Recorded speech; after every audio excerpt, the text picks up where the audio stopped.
बहुत पुरानी बात है। एक राजा ने राजमहल के पास ही फलों के बगीचे का निर्माण करवाया, जिसकी देखरेख के लिए एक माली को रखा। वह माली अपने परिवार के साथ बगीचे की देखभाल करता और हर रोज ताजे फल राजमहल ले जाकर राजा के सामने रख देता। Press photo pics.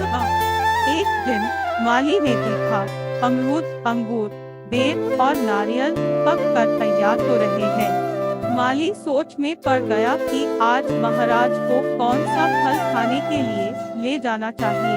कुछ देर यूं ही पके फलों को निहारने के बाद माली ने सोचा क्यों न आज राजमहल अंगूर लेकर जाए। उसने अंगूर की टोकरी भर ली और राजमहल में राजा के सामने पहुंच गया।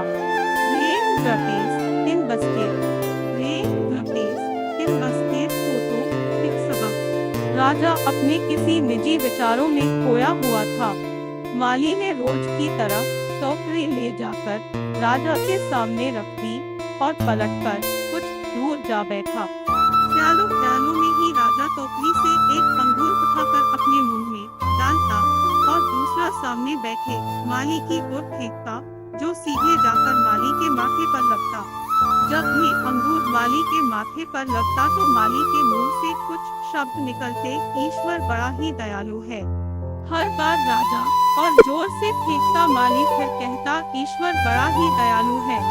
कुछ देर बाद राजा को आभास हुआ कि वह क्या कर रहा है और प्रत्युत्तर क्या आ रहा है।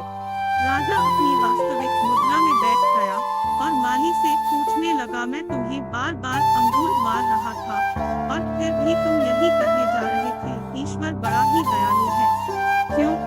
माली ने हाथ जोड़ विनम्रता पूर्वक कहा, महाराज, आज बागीचे में नारियल, अमरूद और बेर भी पक कर तैयार थे, लेकिन मुझे लगा कि आज क्यों न अंगूर ले चलूं। यदि आज मैं आपके लिए अमृत, बेर या फिर नारियल लेकर आता तो इस समय मेरी स्थिति क्या होती? इसलिए मैं हर बार कह रहा था, ईश्वर बड़ा ही दयालु है। अब राजा को भी अपनी गलती का एहसास हो चुका था। शिक्षा ठीक इसी प्रकार ईश्वर भी हमारी मुश्किलों को सहज में ही आसान बना देता है, किंतु फिर भी हम ईश्वर को दयालु कहने की बजाय दोष देने से नहीं चूकते हैं।